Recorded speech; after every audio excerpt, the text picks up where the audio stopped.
Hi everyone, welcome to my YouTube channel. My name is Kendall. If you don't know me, hi. I stream over on Twitch at twitch.tv/lifewithkendal. I play a lot of Dead by Daylight and other scary games, in addition to some weekly co-working. So if any of that interests you, I'll link it down below. Make sure to drop a follow. Today we're going to be playing the demo for an English haunting. This was a part of Steam's Next Fest. It is a 2D pixelated point and click that follows Professor Patrick Moore, who is looking for the existence of the great beyond. Patrick Moore is aided by a fake medium that will build a device to see the other side, and we're embarking on a search for a millenary artifact and investigate the most haunting manor of 1907 England. An English haunting has a cast of more than 70 characters to interact with, including real figures from the period, such as the medium Florence Cook, physicist William Crookes, illusionist Harry Houdini, and even writer Arthur Conan Doyle, whom you will control to solve one of the game's mysteries. Take a breather from history by reading horror stories at Falk's Horror Books, pursuing an archive of supernatural cases, or going to the theater to watch the last film sensation by George Méliès. I probably did not pronounce that correctly. An English haunting is inspired by the works of the greatest horror authors from the beginning of the 20th century, M.R. James, Algernon Blackwood, and Arthur Machen. I hope I said that correct as well. I'm super excited to play this. I will link the Steam page for this game down below if you want to read more about the overall story and some other key features of it. This game does have a general mature content warning, so keep that in mind as we hop into the demo. But without further ado, let's hop into the demo. I want to preface this by saying I am not going to try to do an English accent. I cannot do an English accent well, so I'm not going to put you all through that. You're welcome.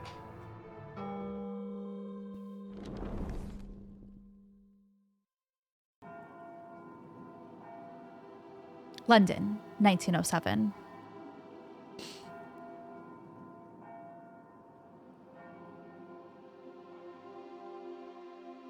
Thus, with this method, we can determine the time of death within a margin of error of 2 hours. You should ask, Cooper. Me? Why not you?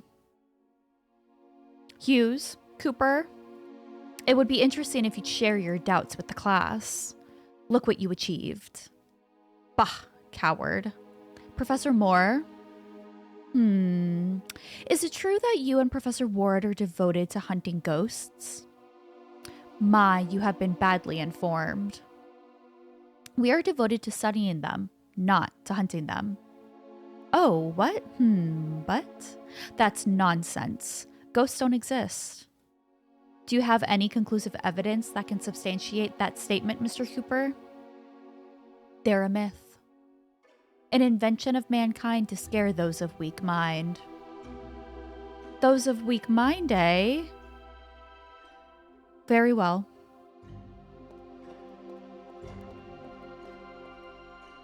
Let's see. How many of you believe in God?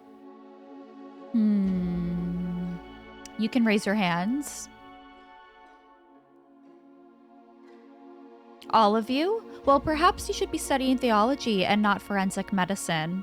You can lower your hands. I suppose you think the mere belief in him confirms his existence. Is there any supporting evidence? Any photographs? Have any of you seen him taking a stroll in Hyde Park? Has anyone talked to him?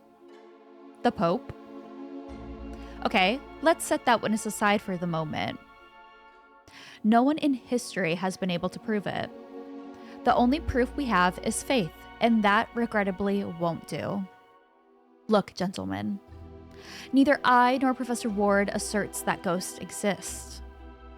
We're cautious with regard to that matter, even if we have reliable witnesses and there are a large number of cases.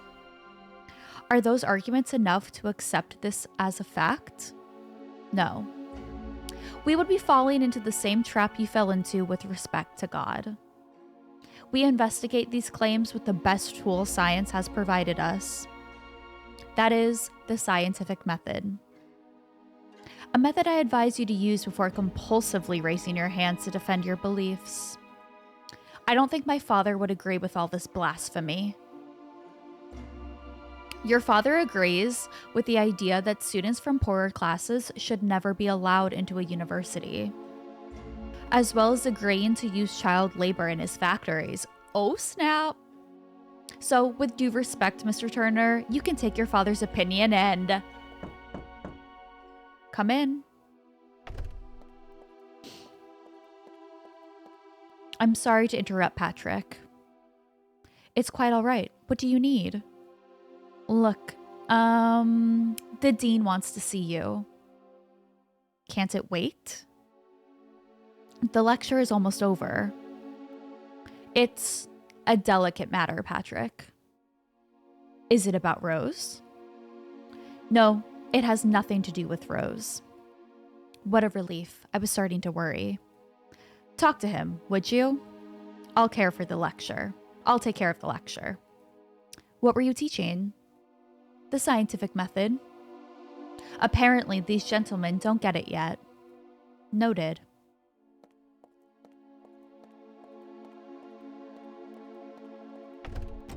Well, gentlemen, the scientific method... One moment. What? Press F1 for instructions. Location, left button, interact, talk to, select, inventory. Place the cursor at the upper edge of the screen. Select an object and use it with the eye for a description. Shortcuts, escape, options menu, skip scene, F1 show this help screen, F5 quick save, F7 quick load, and space skips dialogue line. Okay.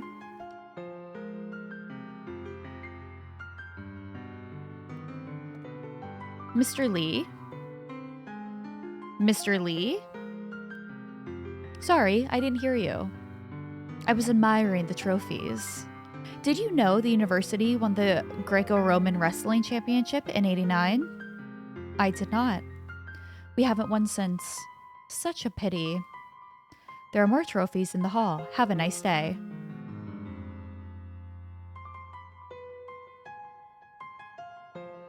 Oh. There are more trophies in the hall. Why do I always find you in front of this cabinet? They're pretty, don't you think? Excuse me? The wrestling trophies. Ah, yes, I suppose they are. And such a point of pride for the university, right? Yes, of course. Can I inquire about your obsession with trophies? I want to win one. I want the university to win one in my discipline, Greco-Roman wrestling.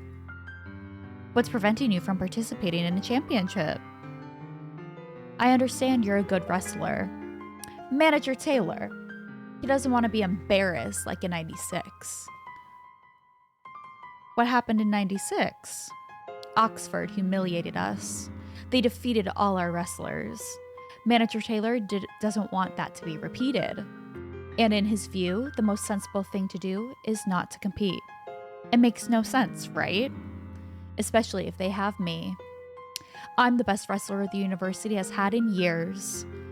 I might be able to convince the manager. I'd very much appreciate it. Tell him Oxford won't stand a chance against me.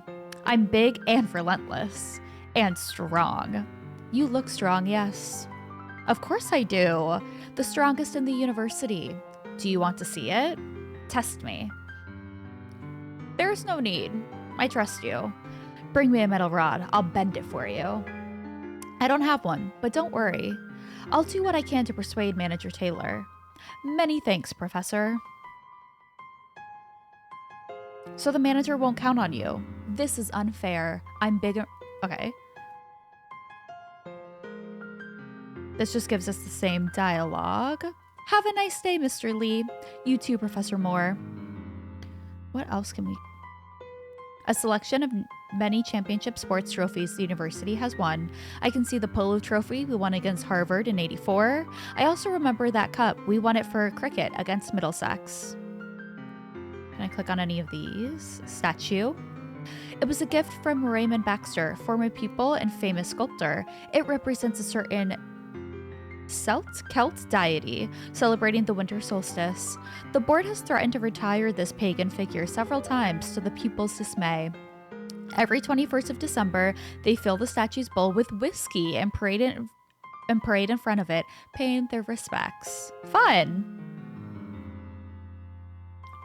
Henry Carter Dean. I'm really liking this music. My colleague, Nelson Ward, former chief coroner of Scotland Yard and one of the most distinguished figures in the faculty. My colleague, oh. What are you doing with Professor Ward's portrait, Mr. Cook? Haven't you heard? Of course not. You've been shut up all day in that lecture room. Get inside and they'll bring you up to date. It's a scandal. Oh? A scandal? Sir Philip Abercrombie, illustrious professor of organic chemistry and candidate for the Nobel Prize in 1903 for his work on brain connections. Mr. Price? Professor Moore? Studying? Yes. Well, no. I'm reading a treatise on medieval churches. And let me see. My dear Gregory, I am telling you the exact truth. I believe I am now acquainted with the extremity of terror and repulsion which a man can endure without losing his mind. I'm sorry, Don't worry, Mr. Price. Don't be ashamed of reading M.R. James. He's a national treasure. Continue with your reading. Thank you, Professor Moore.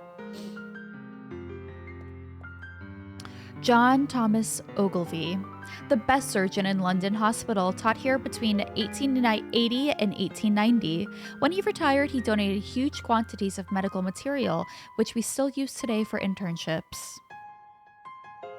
Okay, let's check on this door. Knock, knock. Ah, Professor Moore. Good afternoon. Good afternoon, Dean Carter. Rector Williams, a pleasure. Good afternoon, Professor Moore.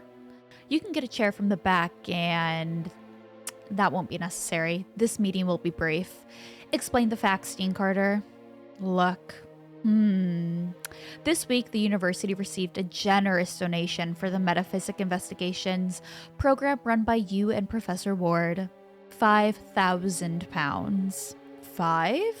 That's amazing. It would be, if not for a terrible event. All that money has disappeared from the Bank of England. What? We've demanded an explanation, and they've confirmed the money was withdrawn yesterday by your colleague. How was that? We wanted to speak with Professor Ward, but he didn't appear today for his lectures. Let's try to remain calm, gentlemen. The professor might simply be... We've been trying to locate him all day. He's vanished. He's run off with the money. It's an unprecedented scandal. Are you sure it was Professor Ward? Someone could have impersonated him. There are witnesses, and the signature with which the money was withdrawn is undoubtedly his. Lest we forget, his whereabouts are unknown. We believe in presumption of innocence and respect it, but in this case, I'm sorry, Professor Moore, this is the unvarnished truth. Who donated the money? We only know it was a group of intellectuals from London society, nothing else. It appears they had no intention of making it public. And given the circumstances, they'd prefer to keep it that way. Why would he do that? This is exactly what we're wondering. How could he withdraw the money? He's just a teacher. He shouldn't be authorized. At one time, he combined his teaching job with the position of deputy treasurer. That was years ago. He resigned. Nevertheless, he was still registered at the Bank of London. We suspect he took advantage of that to commit this crime. Get to the point, Dean Carter. Yes. I'm sorry to tell you that as a result of this matter, the board is considering eliminating your Metaphysic Investigations department. But that can't be. It is. My predecessor authorized this department because of the immaculate career of Professor Ward.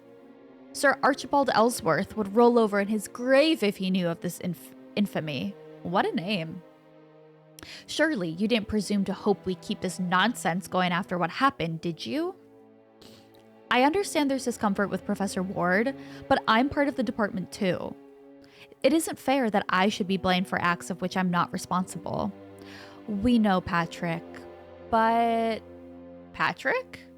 You mean Professor Moore. And I would beseech you not to challenge the board. However, as a courtesy to you, we wish your exit from the department to be as... Stop with this rubbish, Dean Carter. You have 72 hours to prove that your ghosts exist. If you don't present us with material proof by that deadline, forget about your department. 72 hours? That's not time enough. That's not time enough to prove what no one has ever proven throughout the entire history of mankind. That is your problem. And express your thanks to Dean Carter. He's the one who proposed it. If it were up to me, I would brick up that circus right now with my own hands. Rude! Damn it. We're the laughingstock of every university in the United Kingdom. Let them laugh all they want, Vice Chancellor Williams. They only display their ignorance. Do you want some advice? Forget about those ghost fantasies and focus on your work as a teacher. You are the best teacher of forensic medicine in all London. Focus on your work, for God's sake. This is a serious institution. Superstition has no place here, and neither do your progressive ideas. Are you aware that we have received complaints from some students' fathers because of your radical ideas? What's wrong with being a progressive? Isn't it part of the university motto? Knowledge, improvement, progress? I feel like he's going to slap us. Don't be a wise arse with me. And remember who you're talking to. I really thought he would slap us. 72 hours, Professor Moore. Prepare yourself to say goodbye to a fantasy that never had any place in an institution as respectable as this one. Ouch.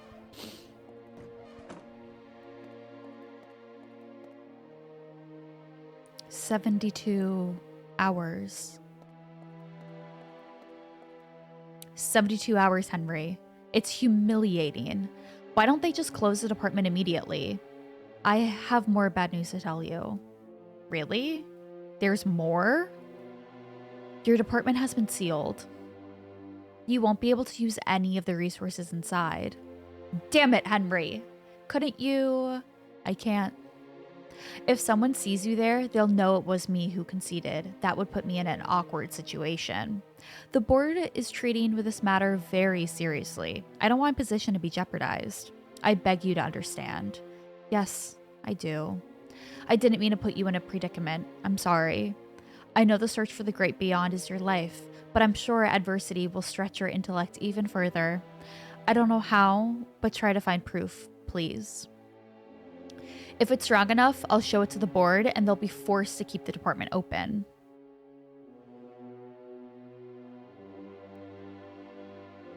What kind of proof do you need?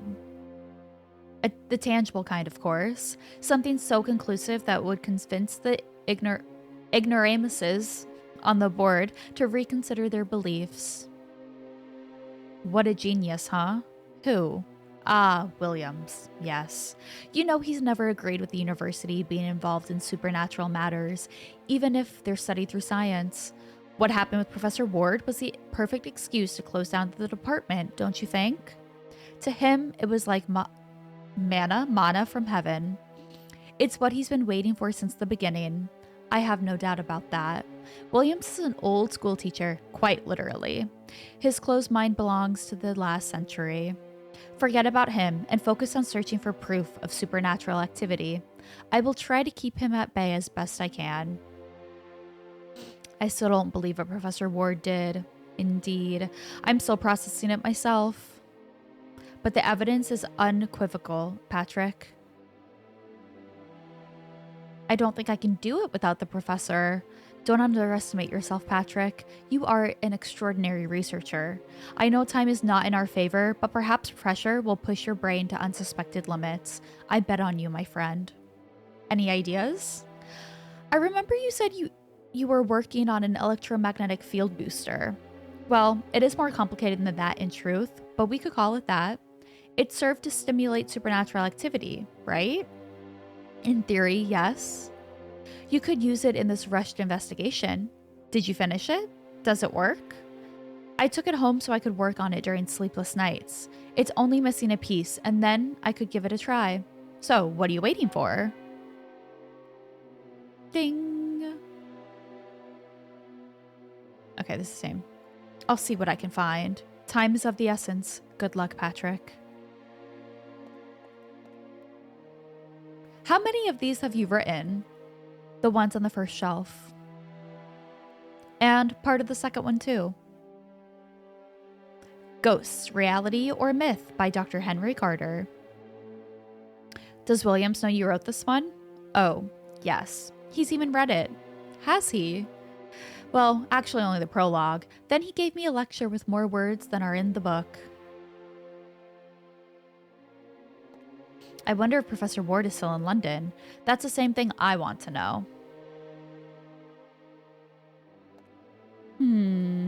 The Jewel of Seven Stars by Bram Stoker. The Great God Pain by Arthur Machen. In a Glass Darkly by Joseph Sheridan Le Fanu.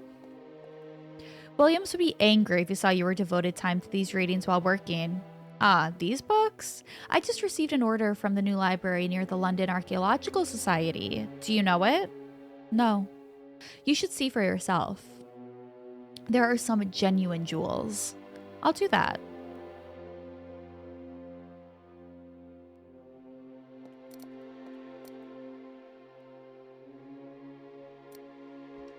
Oh.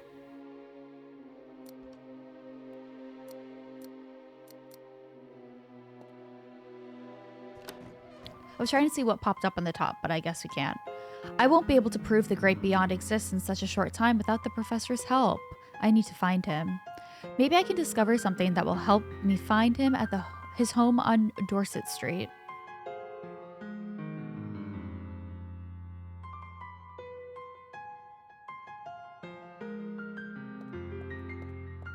Oh, can I not? Oh, I don't want to do that. I don't want to go back in there.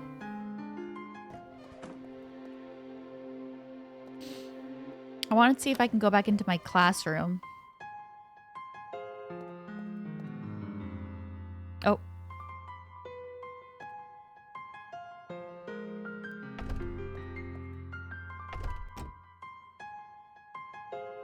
You need to be careful handling these anatomical skeletons because they're very fragile.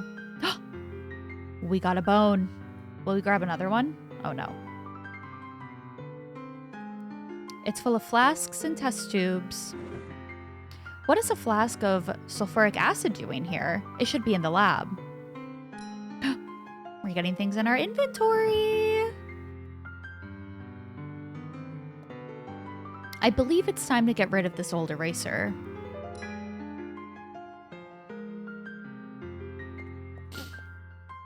The one at the top is Atlas of Human Anatomy by Dr. Oswald de Vries. I use it to illustrate my lectures. The one on the bottom is The Empty House and Other Ghost Stories by Algernon Blackwood. It serves me to help me evade them. The four first drawers are full of anatomy prints. The rest are intended for school materials. Frank? Bad news, right? Worse. The board is threatening to close down the Metaphysic Investigations Department if I don't present irrefutable proof within 72 hours. Proof of what? Of the existence of the great beyond. Damn idiots. That's an impossible time frame. How dare they? That despicable Williams will end up getting what he wants. What do you think of what Professor Ward did? Are you asking me if I believe he's innocent? Is he? What do you think? I think neither of us is answering a single question. I don't know, Patrick. Nelson Ward is famous for being eccentric and impulsive. But that, of course, doesn't make him a miscreant. So, do you think he's innocent? The evidence of the crime is unequivocal, though simultaneously, I believe that if he committed such misconduct, he must have had a good reason, not just a financial one. What reason? I cannot begin to fathom. I only hope this makes some sense. Have you seen any ghosts lately? Can you help me? God willing, this would be easy, right? How long has the Metaphysic Investigation Department been running? 3, 4 years? 4. And they want to solve the great mystery of life after death within 72 hours? They neither want to nor intend to. If I have been given the time frame, it is because Henry interceded. If only you could succeed. I'd like to see the faces of those decrepit geezers when you show them undeniable proof. I don't think I knew Professor Ward well enough. We had a very close relationship, but it was purely professional. I don't know a single thing about his life, apart from him being the chief coroner of Scotland Yard before becoming a teacher.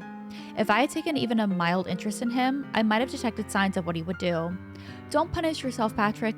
Don't punish yourself with that, Patrick. Nelson was very reserved. I doubt anyone in the faculty really got to know him. I don't know how I can face this research against the clock. I don't want to be untactful, but that's an endeavor doomed to fail. I mean, to this day, no one has been able to find any conclusive evidence of the existence of the great beyond. Perhaps in the future we could resolve the matter, but not in such a short time. I need to find the professor. I can't do this alone. We were a team. How about asking for help from the British Society of Paranormal Studies? I doubt they would assist. Neither the professor nor I are welcome there. Because of that damned article. What about Richard? He always supported you. And he could be a valuable ally in this quest. Charles? He's not in London at the moment. No? Damn. Any ideas that might help with my research? Now that I think about it, Nelson mentioned having found a place worth investigating. Do you remember where it could be? I think it was located in central London. A house, maybe? I don't recall. I was having a busy day when he told me about it, and I didn't pay enough attention. I'm sorry I'm not helping. Not to worry. Thank you for always supporting me. I know of only 2 people who could prove the existence of the great beyond. One of them is Nelson. You are the other. Aww, so nice. So you shall always have my support in everything you do. I should get going. If I can do anything for you, I understand, Frank. I appreciate it. Oh, so nice. He supports us.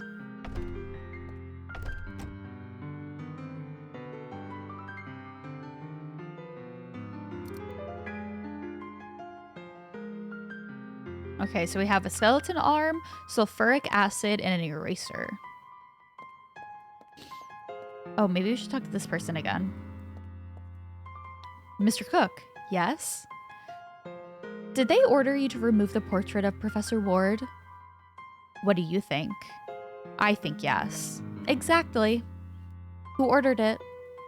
Who do you think? Vice Chancellor Williams? Exactly. Do you need help?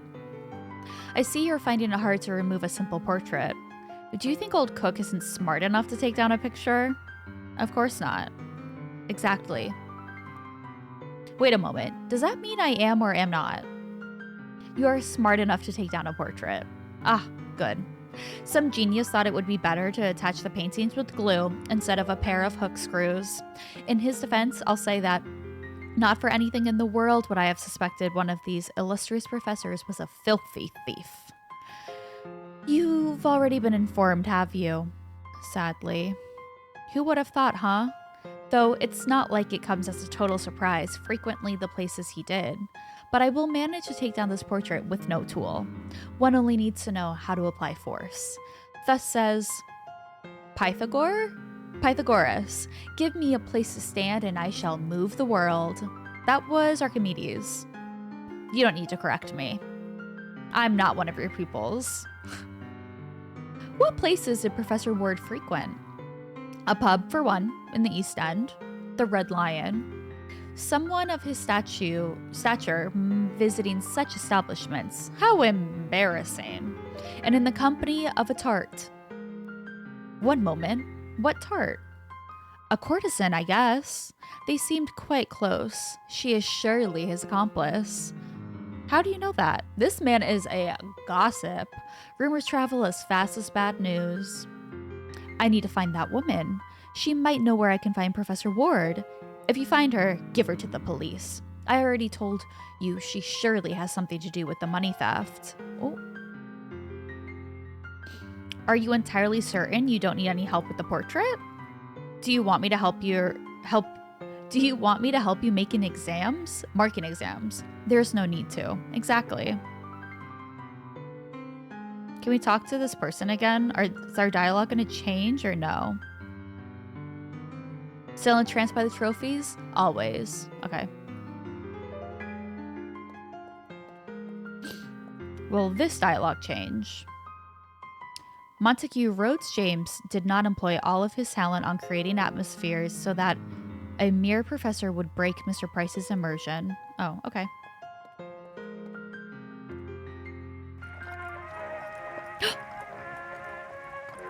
Patrick Moore's house, the university, Dorset Street, or the Red Lion? Ooh, let's go to the Red... Oh. Never mind. Okay, what about this? Also not available. So university, we're gonna go to his house.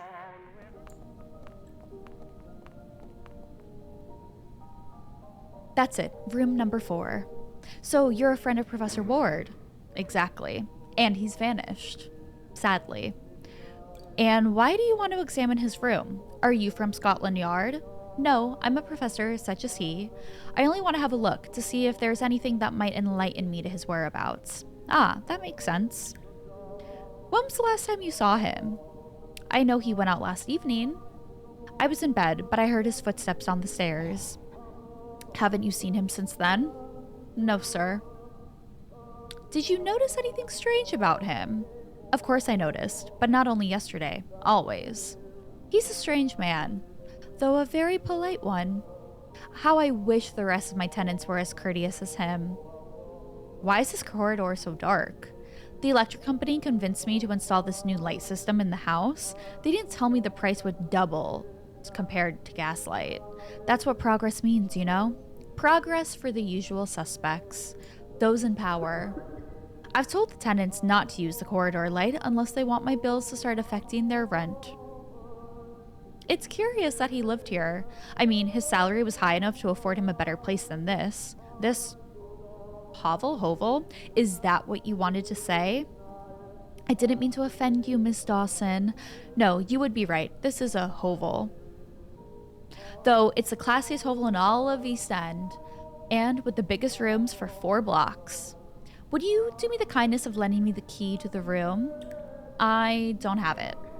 How was that? Professor Ward was a bit forgetful. He asked for my copy of the key in case he lost his. It wouldn't be the first time that happened. So he's got 2 keys. And me, none. That's it. How can I get into his room? You can wait for the locksmith to come tomorrow.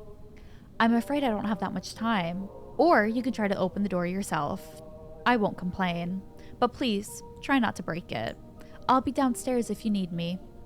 Bye, ma'am. Thanks for help. Rules? I can't read anything. Plant? There's barely any light. I can't discern what kind of plant this is. Closed. Plaque. And 3. That's not Professor Ward's room. Okay. Oh, here. I can't properly see the number on the plaque, but I'd say it's 4. Wait, can I turn the light on? One moment. There's something inside the lamp. I can't reach it. Good thing we have this hand.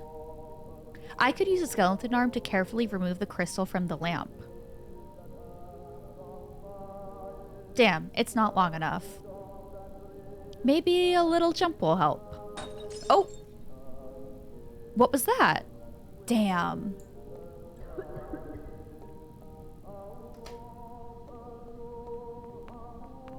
That wasn't me. It was not me. What was that noise? Noise? What noise? A bang. As if a mirror had fallen. To be honest, I don't think I heard anything like that. No? It may have been in the adjoining house, don't you think? Yes, probably. Well, better that way. Nothing to see here, ma'am.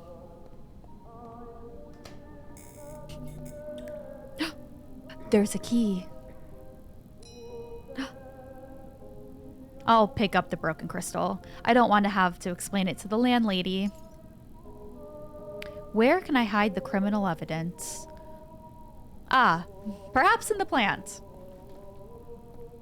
Oh, never mind, in the vent. Nothing to see here. Daisies. Rules of the house. The rent is paid the first day of each month. Breakfast will be served from 7 to 8 a.m. No animals allowed. Out of respect to the rest of the tenant, silence is requested beyond 10 p.m. In case of theft, the landlady is not responsible for the personal belongings of the tenants. Use of opiates is strictly forbidden inside the rooms, and such infraction will be immediately reported to the police. This is a decent house. Partners from the opposite sex are strictly forbidden, especially same-sex partners.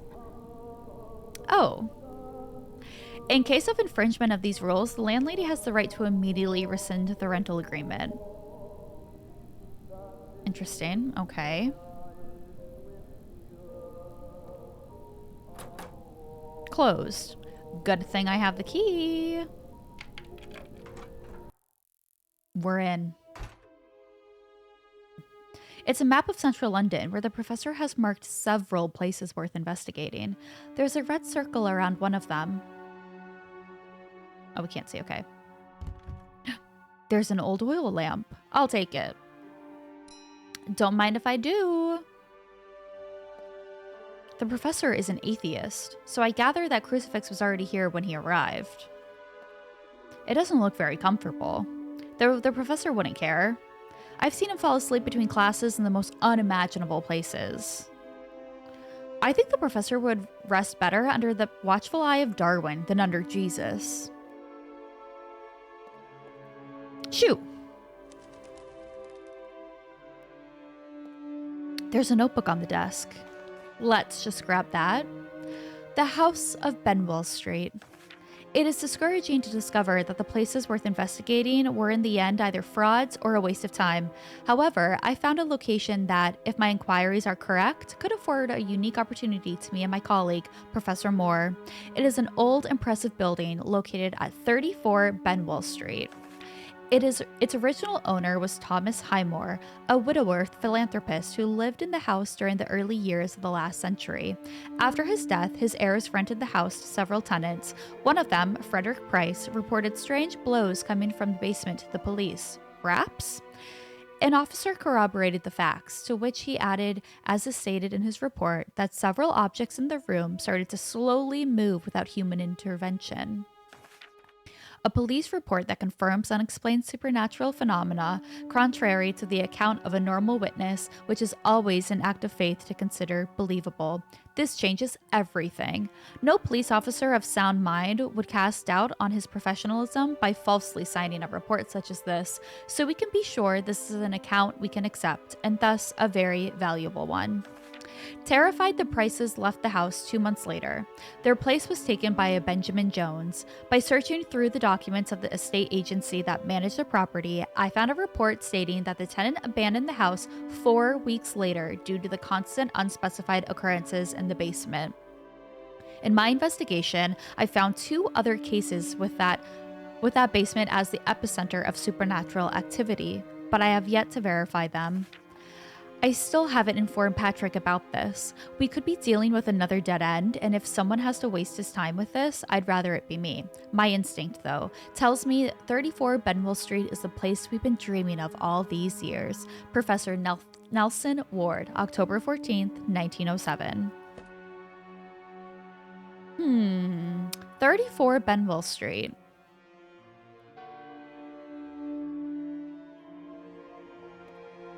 That junk box stands out. Let's see what's in it. There's a copper wire reel that may come in handy.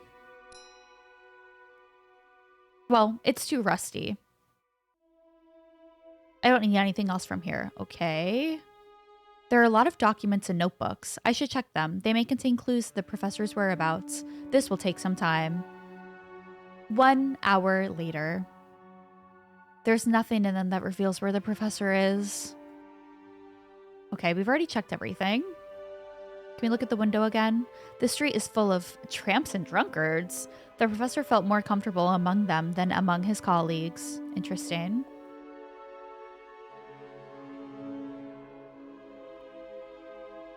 Can we check the chest again? Okay. We'll close it.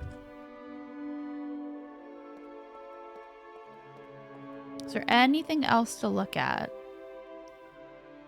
I don't think so.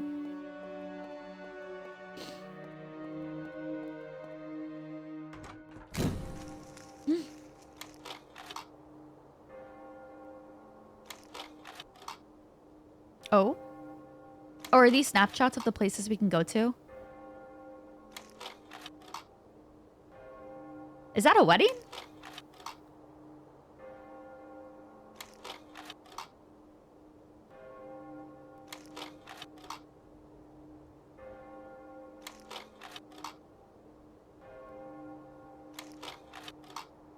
Thanks for playing an English Haunting demo. Please consider adding an English Haunting on your Steam wishlist. And that is the demo for an English Haunting. If you're interested or if you enjoyed this, make sure to thumbs up this video and add an English Haunting to your Steam wishlist. I'm looking forward to the full game release whenever that may be. Definitely keep an eye out on this channel to see when I play it when it comes out. And let me know what you thought of the demo and if you played it yourself. I'll link the Steam page to an English Haunting down below, as well as my social media links, my Twitch, all of that stuff. Make sure to drop a follow, and I will see you in my next video. Thank you so much for watching. Bye.